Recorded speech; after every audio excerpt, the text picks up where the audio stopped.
August 1944. After more than 4 years under Nazi occupation, Paris erupted in open rebellion. Resistance fighters, joined by armed civilians, took to the streets, setting up barricades and capturing suspected collaborators, along with German soldiers who had been cut off as Allied forces approached the city. Fighting spread through neighborhoods as gunfire echoed between buildings, and for the first time in years, many Parisians believed freedom was finally within reach. The uprising was not only fought with weapons, but also with determination. Every street became a battleground, every barricade a symbol of resistance. Ordinary men and women risked their lives to help reclaim their city, while crowds gathered to witness the dramatic collapse of German control.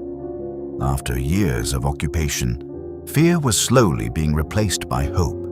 As liberation became certain, the symbols of Nazi rule were torn down.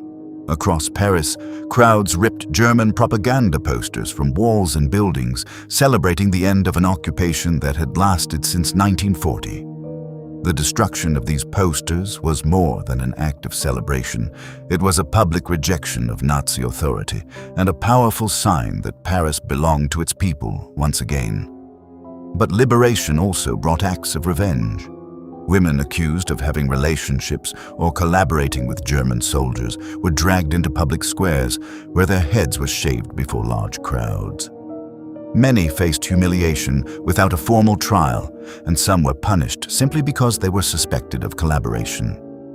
These emotional scenes remain one of the most debated and tragic aspects of the liberation of Paris, reminding us that the end of war did not always bring justice. Sometimes it brought vengeance.